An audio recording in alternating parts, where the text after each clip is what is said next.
നമസ്കാരം. ഞാൻ ഈ എപ്പിസോഡിൽ പറയാൻ പോകുന്നത് ഈ വ്യാഴത്തിൻ്റെ കാരകത്വങ്ങളെക്കുറിച്ചാണ്. അല്ലെങ്കിൽ വ്യാഴം ഒരു ജാതകത്തിൽ നിന്നും നമുക്ക് ആ ജാതകക്കാരൻ്റെ എന്ത് സൂചനയാണ് തരുന്നത് എന്നതിനെക്കുറിച്ചിട്ടാണ്.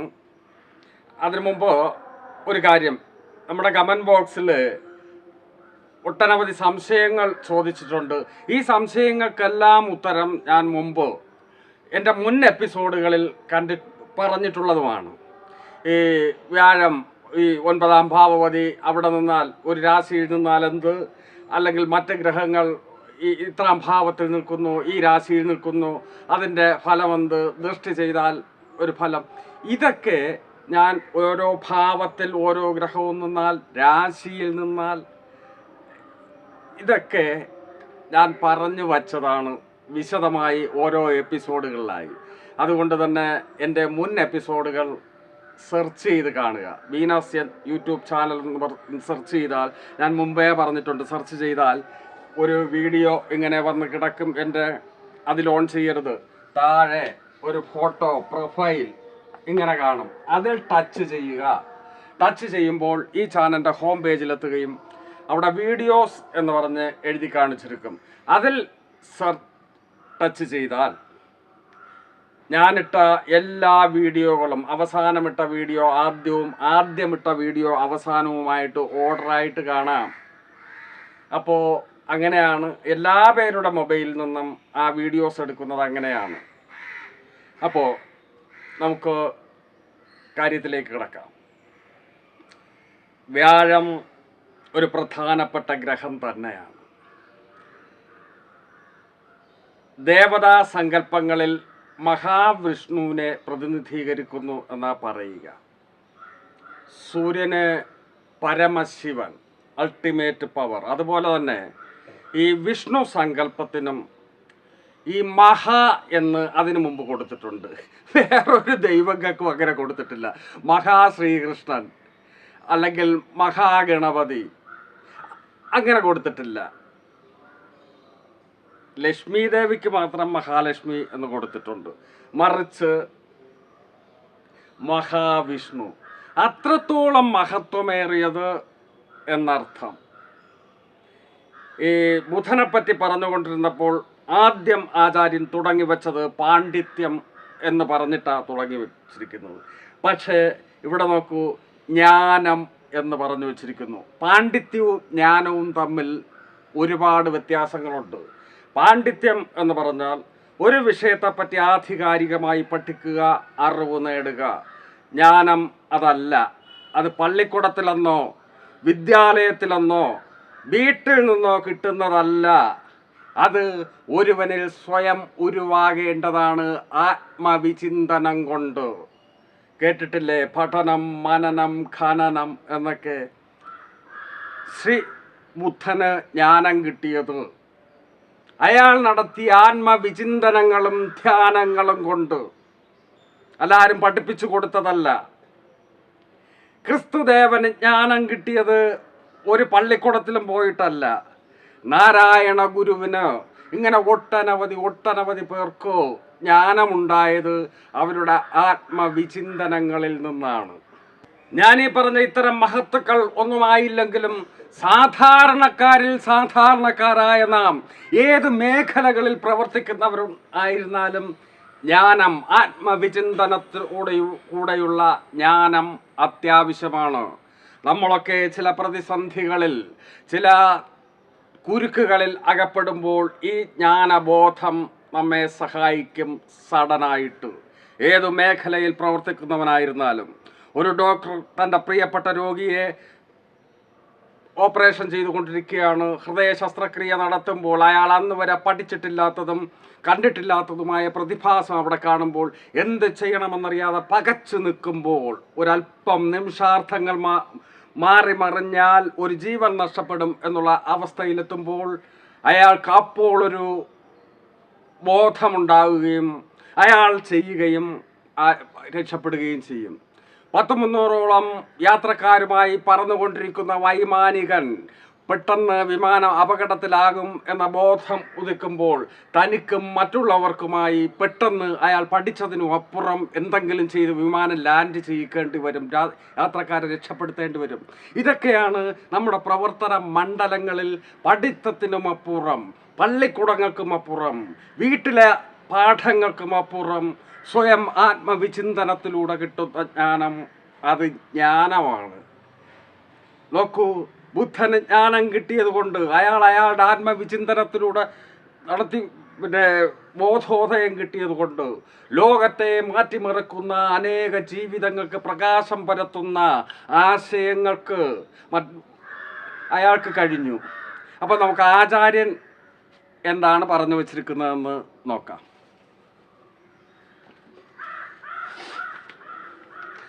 ബുധകാരകത്വങ്ങൾ പറഞ്ഞപ്പോൾ പാണ്ഡിത്യം, സുവജഹ, കലാനിപുണതാം എന്നൊക്കെയാണ് പറഞ്ഞു വച്ചിരിക്കുക. ഇവിടെ കലയുമായി വ്യാഴത്തിന് ബന്ധമില്ല. ജ്ഞാനം സദ്ഗുണമാത്മജം, ഇങ്ങനെയാ ജ്ഞാനം. ആ വാക്ക ആദ്യം പറഞ്ഞു വെക്കുക. ഇപ്പോൾ നോക്കാം എൻ്റെ മലയാളം മാത്രം മതി. ജ്ഞാനം, സദ്ഗുണം, പുത്രൻ, മന്ത്രി, നല്ല ആചാരം, ആചാര്യൻ, മഹിമ, വേദം, ശാസ്ത്രം, ബുദ്ധി, ഓർമ്മശക്തി, താല്പര്യം, സർവോപരി ഉത്കൃഷ്ടാവസ്ഥ, സദ്ഗതി, ദേവബ്രാഹ്മണ ഭക്തി, യാഗം, തപസ്, ശ്രദ്ധ, ഭണ്ഡാരസ്ഥലം എന്ന് പറഞ്ഞാൽ ട്രഷറി, പൈസ ഇരിക്കുന്ന സ്ഥലം, ധനത്തിൻ്റെ കാരകനാണ്. വിദ്വത്വം, ഇവിടെയും വിദ്യ ഉണ്ട്. ഇന്ദ്രിയ ജയം, ഇന്ദ്രിയങ്ങളെ ജയിക്കുന്നവൻ. പഞ്ചേന്ദ്രിയങ്ങളാണ് നമ്മുടെ ശരീര ചോദനകളെ ഉളവാക്കി തരുന്നത്. ആ പഞ്ചേന്ദ്രിയങ്ങൾക്കും അപ്പുറം ഇന്ദ്രിയങ്ങളെ പിടിച്ചു നിർത്താനുള്ള, അതാണ് നിയന്ത്രണത്തിൻ്റെ ആള്, അത് ഗുരുവാണ്. ഗുരു നല്ല രീതിയിലൊക്കെ നിൽക്കുകയാണെങ്കിൽ ഇന്ദ്രിയാതീതമായ വിജയങ്ങളും ജ്ഞാനവും കിട്ടുമെന്നുള്ളതാണ്. ഭർത്തൃസുഖം, അത് ഭർത്താവിനെ സൂചിപ്പിക്കുന്ന ഗ്രഹമാണ് ഗുരു. ഗുരുവിൻ്റെ കാരകത്വം. ഒരു സ്ത്രീ ജാതകത്തിൽ ഗുരു നല്ല രീതിയിൽ നിന്ന് കഴിഞ്ഞാൽ ഭർത്തൃസുഖം ഉണ്ടാവുമെന്ന പറയുക.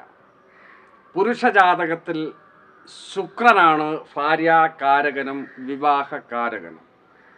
ശുക്രൻ നല്ല രീതിയിൽ നിന്നാൽ അയാൾക്ക് ഭാര്യയിൽ നിന്ന് അനുഭവിക്കേണ്ട സ്നേഹലാളനകൾ, പ്രണയചോദനകൾ, ഇവയൊക്കെ ഉണ്ടാവുമെന്ന ആചാര്യൻ പറഞ്ഞു വച്ചിരിക്കുന്നത്. അപ്പോൾ ഭർത്തൃസുഖം, സമ്മാനം, ദാനം, ബഹുമാനം, ദയ എന്നിവ വ്യാഴത്തെ കൊണ്ട് ചിന്തിക്കണം. ദയ, പക്ഷേ ചിലപ്പോൾ ദയാരഹിതമായും, വ്യാഴത്തിൻ്റെ സ്വാധീനമുള്ള ആൾ ദയാരഹിതമായും പെരുമാറും. കാരണം വ്യാഴത്തിൻ്റെ സ്വാധീനം നല്ല രീതിയിലുള്ള ഒരാളിനെ ചിലപ്പോൾ ക്രൂരമായ മനസ്സ് സ്വീകരിക്കേണ്ടി വരും. ഒരു സമൂഹത്തിന് ഉപദ്രവകാരിയായ ഒരു കുറ്റവാളി തൻ്റെ മുന്നിൽ വിചാരണക്ക് നിൽക്കുമ്പോൾ അന്തിമ വിധി കൽപ്പിക്കാൻ നിൽക്കുന്ന അയാളുടെ മനസ്സിളകാൻ പാടില്ല. അയ്യോ പാവമല്ലേ, ഒരിക്കലത്തേക്കോ അങ്ങ് പോട്ട്, ക്ഷമിച്ച് കളയാം, ഇയാളെ വെറുതെ വിട്ടേക്കാമെന്ന് തോന്നില്ല. വ്യാഴം സ്വാധീനമുള്ളവന് വധശിക്ഷയ്ക്ക് വിധിക്കേണ്ടവനെ വധശിക്ഷയ്ക്ക് തന്നെ സമൂഹത്തിൻ്റെ നന്മക്കായി അയാൾ വിധിക്കും. നിഗ്രഹിക്കേണ്ടതിനെ നിഗ്രഹിക്കുക തന്നെ വേണം. ദയാരഹിതമായി പെരുമാറേണ്ടി വരും. സൂര്യനും ഈ സ്വഭാവമുണ്ട്. ശുഭഗ്രഹങ്ങളും ബ്രാഹ്മണ ഗ്രഹങ്ങളും ആയ ഗ്രഹങ്ങളാണ് ശുക്രനും വ്യാഴവും. ശുക്രൻ സ്ത്രീ ഗ്രഹമാണെങ്കിൽ പുരുഷഗ്രഹമാണ് വ്യാഴം. ശുക്രൻ ഭൗതിക ജീവിത സാഹചര്യങ്ങളുടെ, ഈ ലോക ജീവിതത്തിലെ ഇപ്പോഴത്തെ, ഇതിന് മുമ്പ് നമുക്കറിയില്ല, ഇനി ഇവിടുത്തെ ജീവിത യാത്രയ്ക്ക് ശേഷമുള്ള കാര്യവും നമുക്കെന്താണെന്ന് ഒരു തിട്ടവുമില്ല.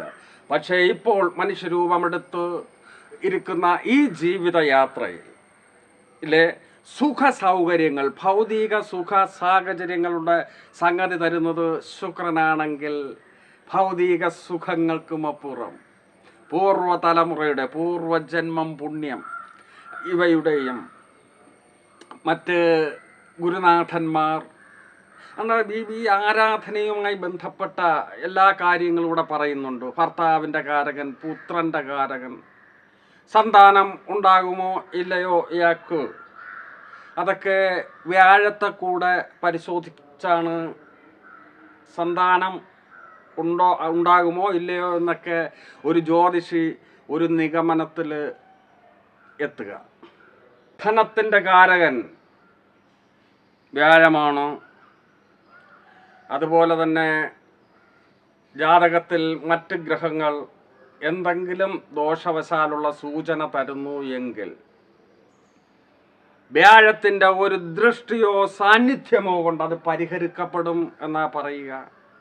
വ്യാഴത്തിന് മാത്രമുള്ള മറ്റൊരു പ്രത്യേകതയാണ് നിൽക്കുന്ന രാശിയടക്കം ആ രാശിചക്രത്തിലെ 4 ഭാവങ്ങളെ സ്വാധീനിക്കും. എവിടെ നിന്നാലും നിൽക്കുന്ന രാശിയെ സ്വാധീനിക്കും. ആ രാശിയുടെ 5ലേക്കും 7ലേക്കും 9ലേക്കുമുള്ള ദൃഷ്ടി കൊണ്ട് ബാക്കി ഭാവങ്ങളെ സ്വാധീനിക്കും. വ്യാഴം 12ലൊന്നും അല്ലാതെ നല്ല സ്ഥാനത്ത് ഒക്കെ നിൽക്കുകയാണെങ്കിൽ അത് നല്ലതാണ്. വ്യാഴം ലഗ്നത്തിൽ നിന്നാൽ ദിഗ്ബലമാണ് പറയുക. ലഗ്നത്തിൽ നിന്നുകൊണ്ട് ത്രികോണമായ 5, 9നെ സ്വാധീനിക്കും. കേന്ദ്രഭാവമായ 7ലോട്ട് ദൃഷ്ടി വരും. ത്രികോണവും ആ കേന്ദ്രഭാവമായ 7ഉം ലഗ്നവും ഒക്കെ വ്യാഴത്താൽ സ്വാധീനിക്കും. അത് നല്ലതാണ്. ലഗ്നാധിപനെ കൂടെയൊക്കെ നല്ലതാണെങ്കിൽ ആ കോമ്പിനേഷൻ ഉത്തമമായിരിക്കുകയും ആ വ്യക്തിയുടെ കർമ്മം കൂടെ നന്നായിരുന്നാൽ ഉത്തമമായ ഒരു ജീവിതമായിരിക്കും. ഉത്തമമായ ജീവിതം എന്ന് ഞാൻ ഉദ്ദേശിക്കുക, ഒരാൾ പഠിക്കുന്നു, ചെറുപ്പകാലത്ത് പണി വാങ്ങുന്നു, കല്യാണം കഴിയുന്നു, കുട്ടികളുണ്ടാകുന്നു, പ്രൗഢഗംഭീരമായ വീടും കാറും, അങ്ങനെ സുഖലോലുപനായി അല്ലെങ്കിൽ അയാളുടെ മാത്രം ജീവിതം ആസ്വദിച്ചുകൊണ്ട് അയാൾ ഒരു നാൾ അങ്ങ് ചത്തും പോകുന്നു. ഇതായിരിക്കരുത് ജീവിതം. തനിക്കും മറ്റുള്ളവർക്കും പ്രയോജനകരമാകണം ജീവിതം.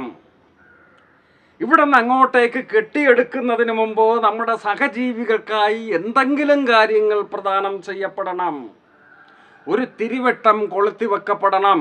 ഞാൻ മുമ്പ് പറഞ്ഞിട്ടുണ്ട്, ധനഭാവമായ 2ൻ്റെയും പുത്രൻ, ബുദ്ധി ഇത്യാദി സംഗതികളുടെ ഭാവമായ 5ൻ്റെയും ഭാഗ്യസ്ഥാനമായ 9ൻ്റെയും ഒക്കെ കാരകത്വം വഹിക്കുന്നത് വ്യാഴമാണ്.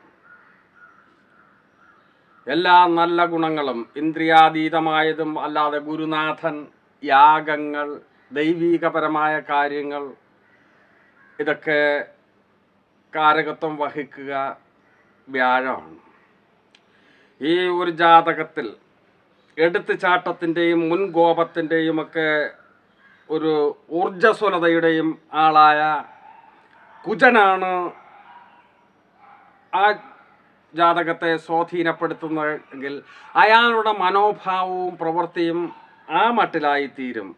മറിച്ച് വ്യാഴമാണ് ശക്തമായ സ്വാധീനം ചെലുത്തുന്നതെങ്കിൽ വൈകാരികതകൾക്കുമപ്പുറം ആത്മസംയമനത്തോടു കൂടി കാര്യങ്ങൾ നേരിടാനും പ്രതികരിക്കാനും ജീവിക്കാനും മറ്റുള്ളവർക്ക് ഉപദ്രവകരം അല്ലാതിരിക്കാനും ഉത്തമമായൊരു ജീവിതം നയിക്കാനും സാധിക്കും. അതാണ് ഗുരു എന്ന ഒരു പദം കൂടെ വ്യാഴത്തിന് കൊടുത്തിട്ടുണ്ട്. ഗുരു, നമുക്ക് 4 പദങ്ങൾ ആചാര്യന്മാർ തന്നിട്ടുണ്ട്. ജീവിതത്തിൽ അത്യാവശ്യം നമ്മൾ അനുസരിക്കേണ്ടതും ദിവ്യത്വത്തോടെ കാണേണ്ടതുമായ 4 പദങ്ങൾ. അതിലാദ്യം പറഞ്ഞു വച്ചിരിക്കുന്നത് മാതാവിനെയാണ്, പിന്നെ പിതാവിനെയാണ്. അതാണ് നമ്മൾ അടുത്ത് നിൽക്കുന്ന, അനുഭവിക്കുന്ന ഒരു സംഗതി. അതുപോലെ തന്നെ നമ്മുടെ ജീവിതത്തിലേക്ക് ഒരു വഴികാട്ടിയാണ് ഗുരു. 4ാം സ്ഥാനം മാത്രമേ ദൈവത്തിന് കൊടുത്തിട്ടുള്ളൂ. ഭാര്യയെയോ മക്കളെയോ സഹോദരങ്ങളെയോ ഒന്നും സ്പർശിച്ചിട്ടില്ല ആചാര്യൻ. മാതാ, പിതാ, ഗുരു, ദൈവം. ഈ 4 വാക്കുകളിൽ ഗുരു എന്ന സങ്കല്പമാണ് വ്യാഴത്തിന് കൊടുത്തിട്ടുള്ളത്. അപ്പോൾ നിങ്ങൾക്ക് ഈ വീഡിയോ ഇഷ്ടമായെങ്കിൽ തീർച്ചയായും ഇതുവരെ ലൈക്ക് ചെയ്തിട്ടില്ലെങ്കിൽ ലൈക്ക് ചെയ്യുക. അടുത്ത തിങ്കളാഴ്ച ഞാൻ ശുക്രൻ്റെ കാരകത്വങ്ങളുമായിട്ട് വരുന്നതായിരിക്കും. നന്ദി.